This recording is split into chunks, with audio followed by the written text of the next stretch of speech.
I'm going to be preaching on a Caleb legacy. Somebody say a Caleb legacy. We preached on a Caleb generation, and so I wanted to follow it up with a Caleb legacy, because whenever there's a Caleb generation, then follows a Caleb legacy. You ain't hearing me this morning. Come on. I know it's 9 o'clock service, but I need y'all to talk back to me this morning. Whenever there's a Caleb generation, there's a Caleb legacy to come after. When there's a generation that says, I won't sit back and be quiet when everybody else is scared to attain the promise, I'm going to take what the Lord has promised me, then comes a Caleb legacy. There's a legacy that comes after that's bold, just like the fathering generation. There's a legacy that comes after. Come on, somebody. My daughters, winter and summer, they're going to be bold in the promises of God because their daddy and their mama was faithful to the Lord. Come on. Because when you have a Caleb legacy, let me say it like this. Today's passivity is tomorrow's captivity. What we let slide today will be the next generation's reality. And that's why we need a generation to rise up. Somebody say rise up. So say this with me, a Caleb legacy. And a Caleb legacy is about promise. It's about perseverance. And then it's about possession. For those that want to take notes, it's about 3 P's. Promise, perseverance, and then it's about possession. And I believe that if we want to be the people that God's called us to be, the first thing we need to do is learn how to stand on the promise. Because if you notice, when Pastor Ray was preaching last week, God gave Moses the word to send Caleb, Joshua, and the other tribes into this promised land. And he says, this is the promised land I'm giving you. He makes it clear that he says, this is the promised land I'm giving you. And so what's crazy is when God says that it's yours already, you just got to claim it. You don't got to start to see it with eyes of fear. You don't got to start to wonder how we're going to attain it because there's giants in the land. Caleb and Joshua had this attitude that said, if God said it's ours, then it's ours. I'm not sure about the details. I'm not sure how we're going to work it out, but if God said it, he'll perform it. Come on, somebody. And so Caleb, he says, with boldness and with faith, we can do this. We can do this. But I want to preach about the second part. I want to preach about the part where he goes to possess it. The part where it's 45 years later. Now, what I love about this is that Caleb is the one who's not afraid, and he's from the tribe of Judah. Come on, I'm about to preach. Somebody who knows their Bible's catching this.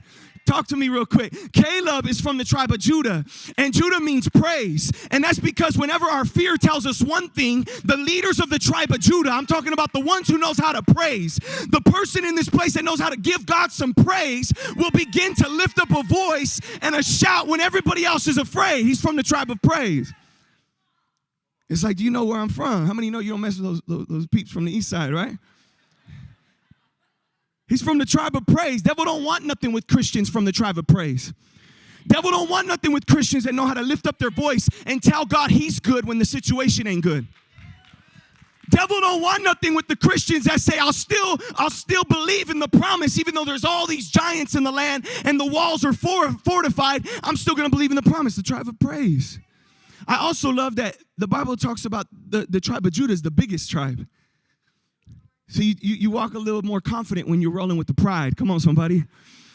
He's got a little bit more boldness because he's got the biggest. They're probably like, man, yeah, it's easy to be brave when you got the biggest tribe over there, Caleb.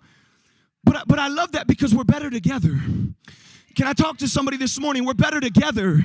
Can I talk to my generation that just thinks you could just go to church online and that's it? You don't want no community. You don't want no fellowship. You don't want discipleship. You don't want accountability. You don't want spiritual authority. We're better together. Come on, somebody. Can I talk about it? I'm at home this morning, so I'm going to preach it like it is. Right?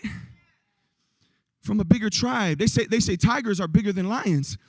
But the reason why lions run the jungle is because they roll with the bigger pride. And tigers like to roll solo. Come on, somebody. Devil can't creep up on you because you got a squad with you. Come on. And so let's talk about this in Joshua chapter 14. And I want to talk about promise. 14 verse 6. It says, then the children of Judah came to Joshua in Gilgal. And Caleb, the son of Jephunneh, how did we say it last week? Jephunneh, said to him, you know the word which the Lord said to Moses, the man of God, concerning you and me in Kadesh Barnea. I was 40 years old when Moses, the servant of the Lord, sent me. Listen to this. This is 45 years later after what Pastor Ray was preaching about last week.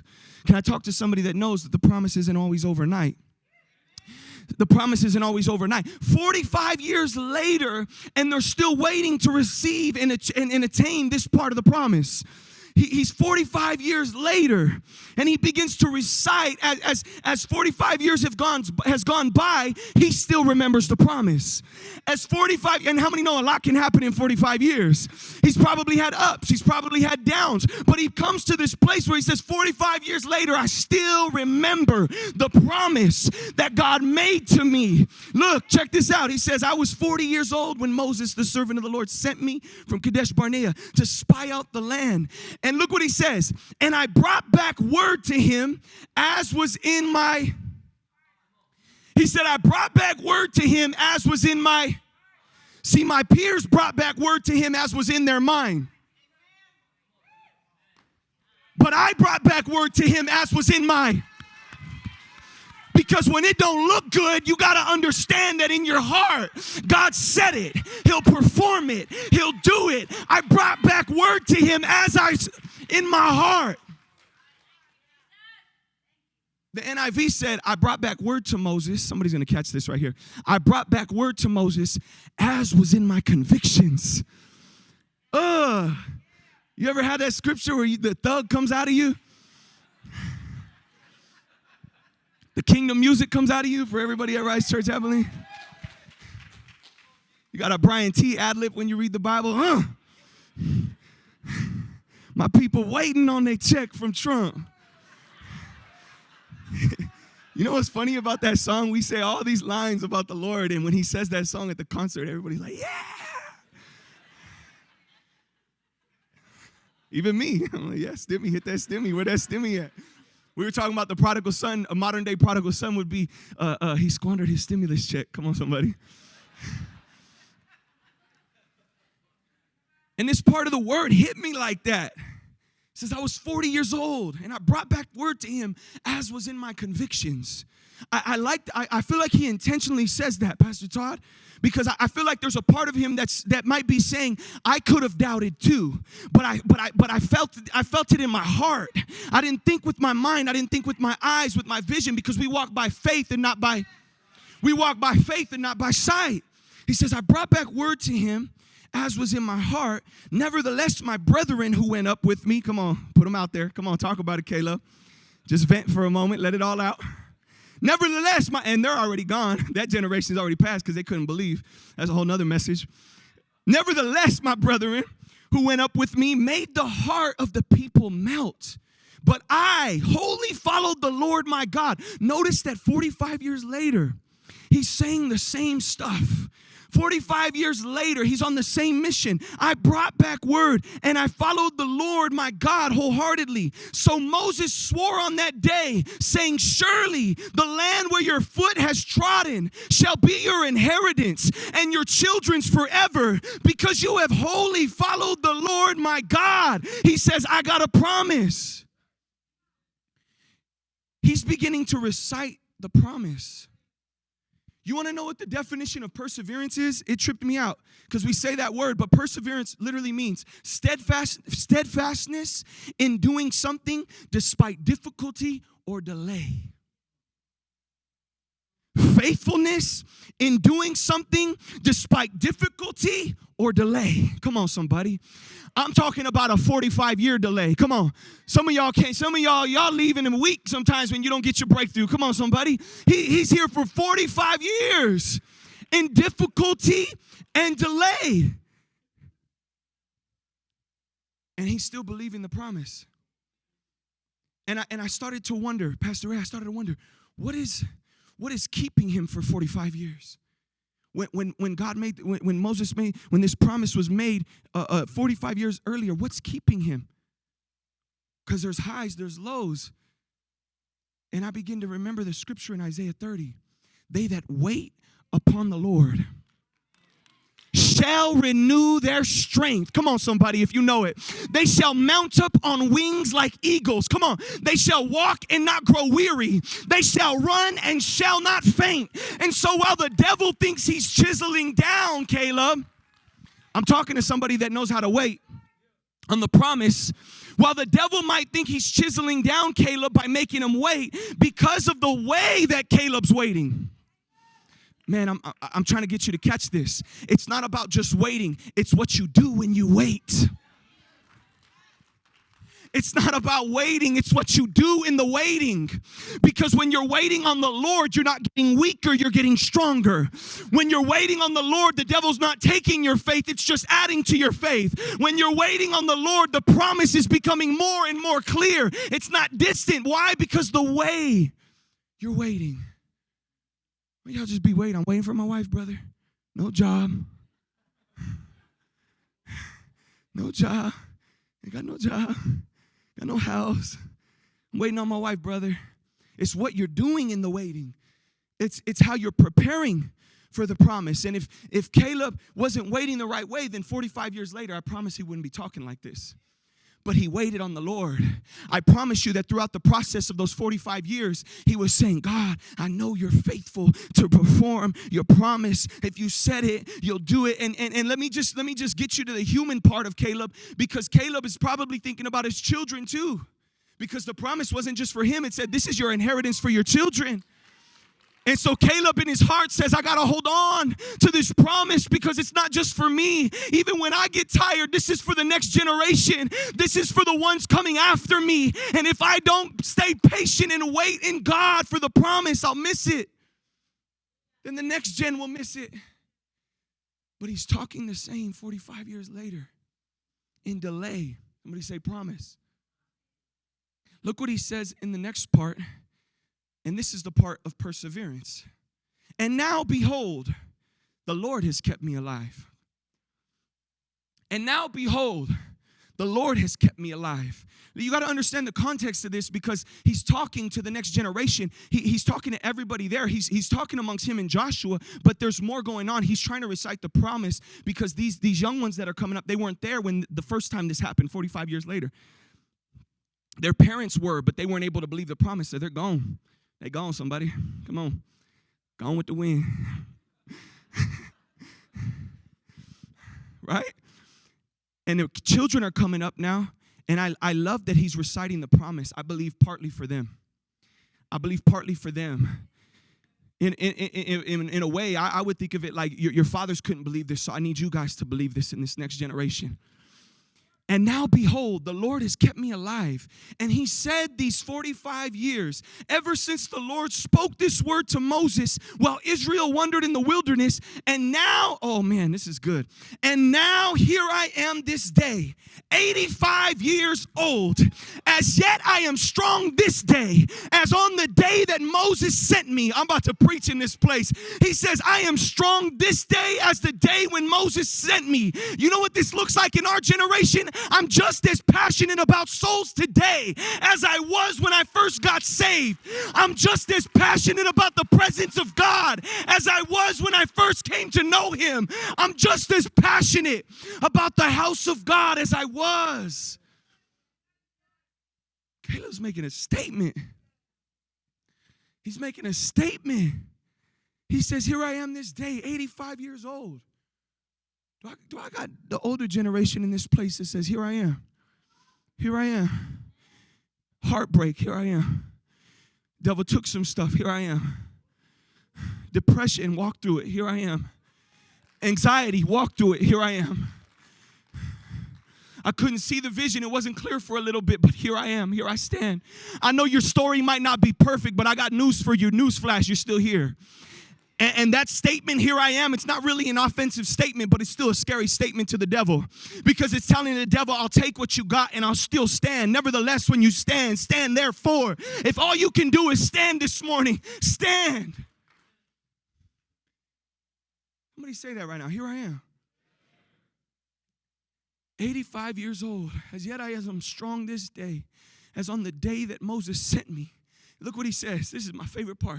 Just as my strength was then, so now is my strength for war. He says, I know you young bucks might be looking at me like I'm already out of the game. You guys might be writing me off. I know I'm an old timer, but I'm still trained for battle, baby. I got some scars on me. You don't even know what I've been through, and I could still fight with the best of them. I could still pray with the best of them. I could still fast with the best of them. I could still win souls. Come on, somebody. He says, just as passionate as I was, the NIV says, just as vigorous as I was for battle, still I am for battle. He's bloodthirsty in a good way. Come on, somebody. He says, give me some demons that I can go and slay for my people.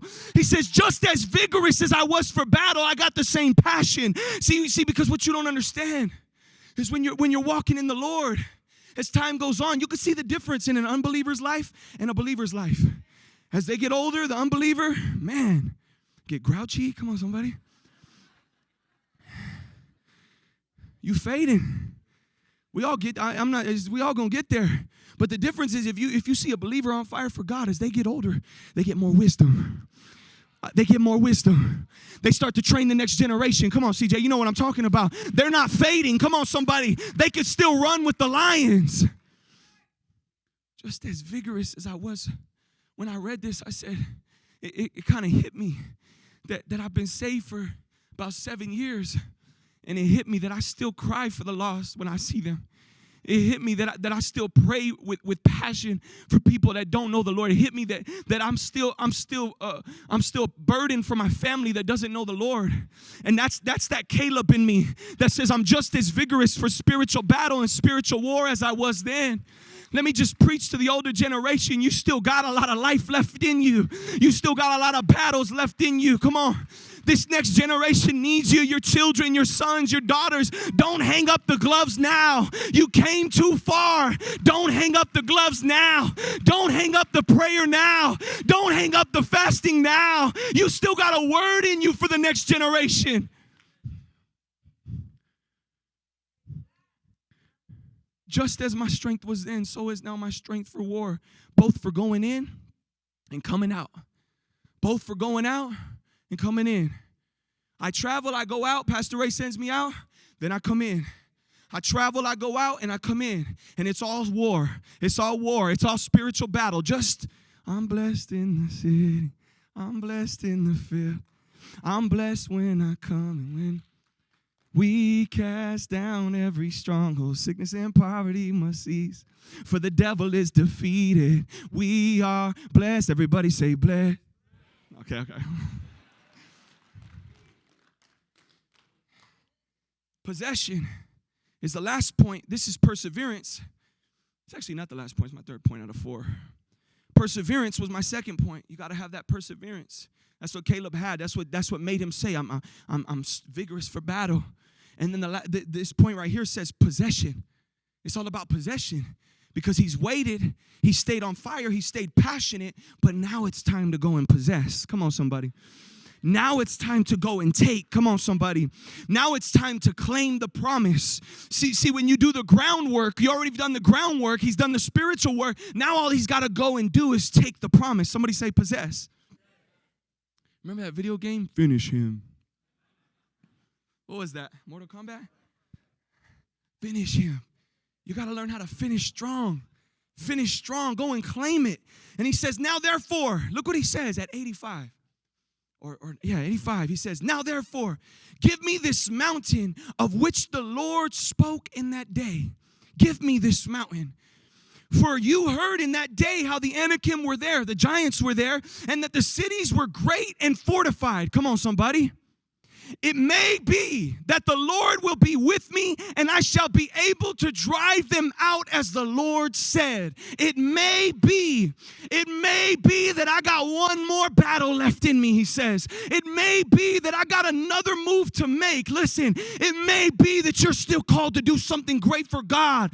It may be. And what you got to understand about this city that the Lord's calling him to go take, that they were all scared of, it's fortified. It's ancient. I was reading about this city, and it's an ancient city. It goes back to 1700 BC. It's been established for a while. And this is the place that the Lord's calling them to go and take over. And I begin to get this word in my heart of the Lord saying, there are my people there's been things running from generation to generation. There's been bondages running from generation. It's an established bondage. Come on, somebody. Divorce it's been an established bondage in your family. Alcoholism, it's been an established bondage. Drug addiction, it's been ancient. And you have been called to go and dismantle that which has been ancient, that which has been continuous. You're called to break.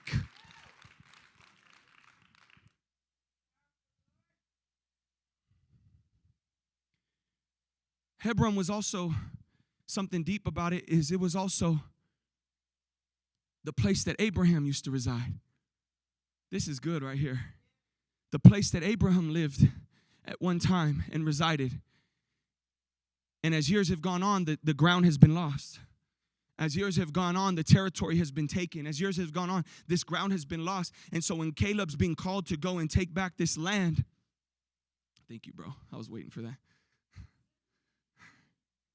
Sweating like a Hebrew slave up here.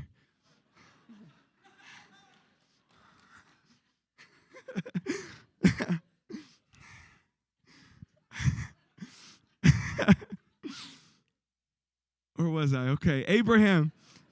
The land was the land. It was God's land, and he had to go and reclaim what had been stolen through generations. And I begin to feel in my heart, there's been some things we've lost in the generations. There's been some convictions, especially in my generation. Can I talk about it for a moment? Especially in my generation, where in Christianity it feels like anything goes. It's just a free-for-all. You can do whatever you want. You can live however you want. Live like the devil Monday through Saturday, but just check in at church on Sunday and you'll be good. There's been some ground that's been lost, but God's raising up a Caleb generation that says we're going to go reclaim Abraham's land. We're going to go reclaim Abraham's land. We're going to go reclaim conviction. Come on, somebody. We're going to go reclaim holy living. Come on, somebody. We're going to go reclaim prayer. Come on, somebody. We're going to go reclaim fasting. We're going to take back ground and take back territory.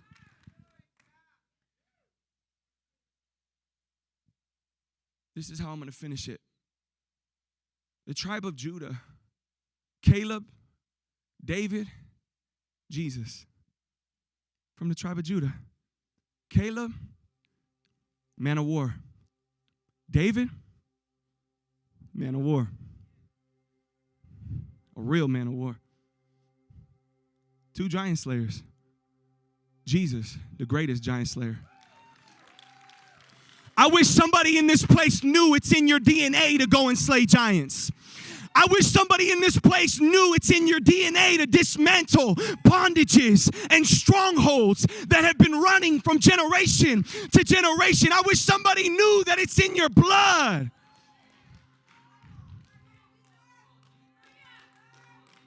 Caleb, David, Jesus, Rise Church.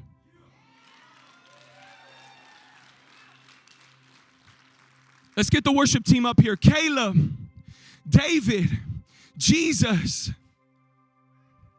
Rise, rise, rise. This isn't just a characteristic we have. This isn't just it's not just a characteristic. This is in our DNA. That's why when you see a situation, that's why you start to get passionate. That's why when you see a problem, that's why when Pastor Ray looks in the community and he sees issues, he sees problems, something in him says we got to get strategy from the Lord on how we're gonna conquer this. That's why when the freeze happened and people had nowhere to go, something inside of you said, you know what, we need to open our doors because people need a place to go. It's in your blood. It's in your DNA. It's in your DNA to rise to the occasion. Caleb, David, Jesus, you and me and you. You can sit back. Even the older generation, you can sit back and say, I'm going to coast this thing out. The best of my years in ministry are behind me. I've seen it. I've seen it many times. That's why God sends me so many different places and I preach and God gives me the amazing honor and opportunity to fire up all generations. Because sometimes I see the older generation, they feel like, especially because the millennials, they think they know it all. You try to go disciple, they don't get you, disciple them. You try to share wisdom, I know.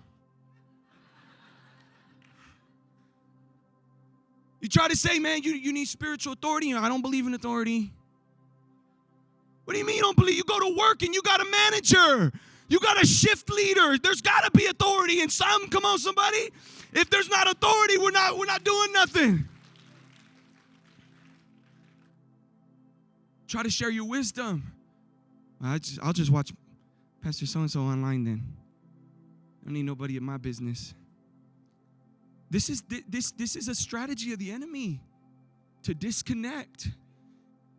Millennials are leaving churches at a statistically, we are losing 50% of millennials.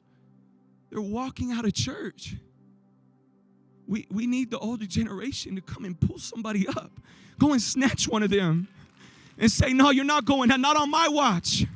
Not before I rebuke you a few times. Come on, you can leave after I rebuke you a few times. Don't leave like you just gonna walk up out of here. Why? Because God's got a plan for you. Why? Because God loves you. Why? Because you got a calling. Why? Because you're destined and you're chosen.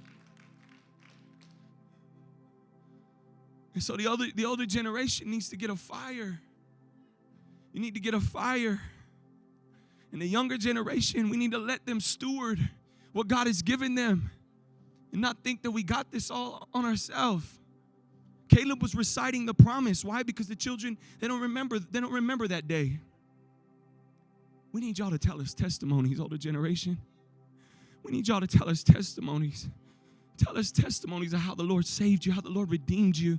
Tell us testimonies of how when people would walk in, cancer was healed. Come on. Tell us testimonies of how the Lord did a work.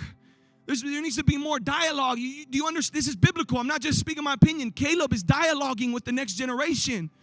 Why? Because in dialogue, there's a transfer of vision. And if we don't dialogue, if we disconnect, then we're leaving the next generation. They're going to have to find it on their own. But if the first generation begins to dialogue with the Caleb legacy, if the Caleb generation dialogues with the Caleb legacy, we'll be able to catch. Some things aren't taught, they got to be caught. Knowledge, just teach me. No, you catch something. Catch something from your leaders. It might not even make sense in your mind. I don't even understand why we do it this way, but in my heart, I know it's right. I know it's right. It feels good to be lined up in battle. Father God, help us, Lord. Help us, Lord.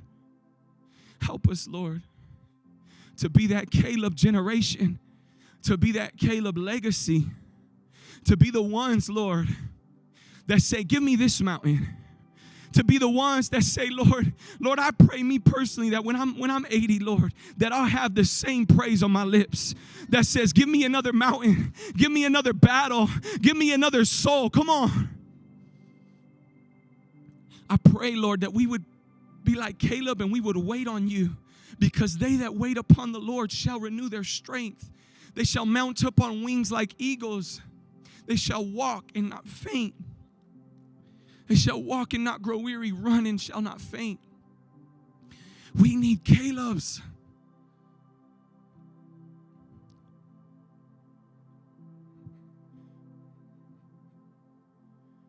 We need Caleb's that will take God at his word and say, nope, this is what he said. This is what he said. When the devil comes and says it's not going to happen like you thought. Nope. This is what he said. He said, my children will be saved. Nope, he told me that the seed of the righteous shall be saved. It's over for you. It's over for your marriage. Nope, I know God said it. So he'll perform it because he's faithful. He's not a man that he shall lie. And Caleb says, nope, give me this mountain. And look what happens.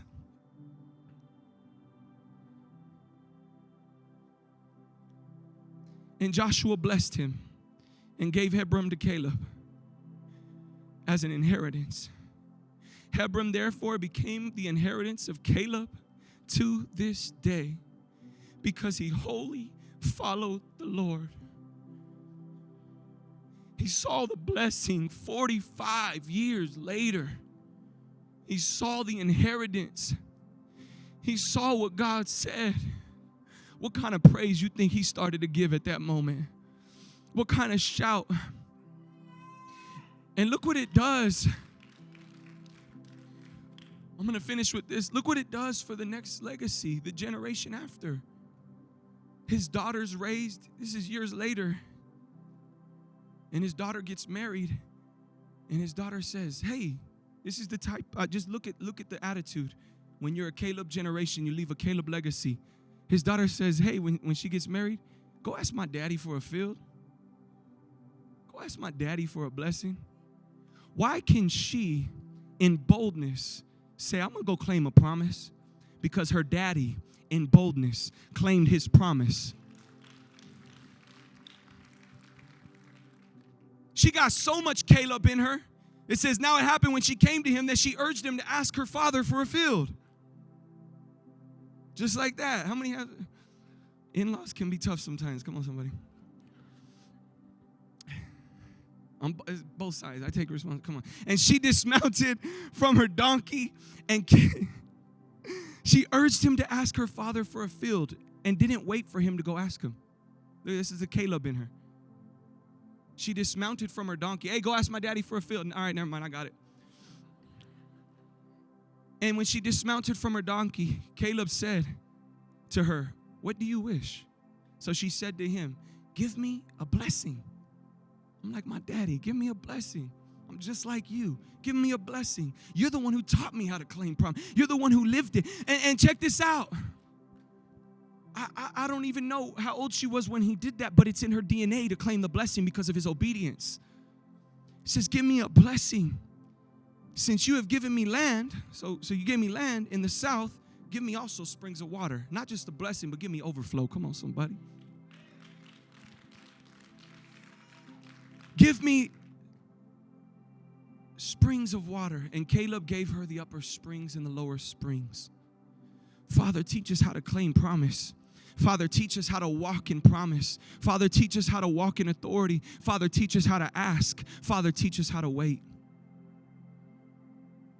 Raise up a Caleb generation. Then raise up a Caleb legacy.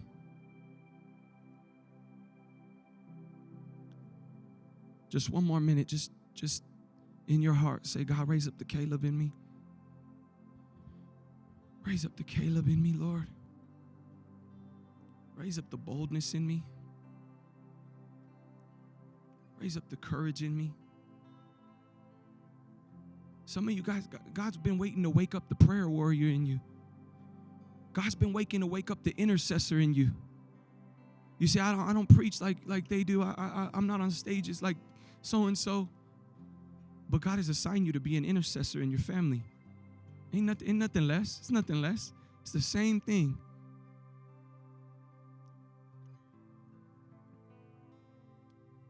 Raise us up, Lord, that we would claim your promise, fight the battles, and slay the giants. In Jesus' name.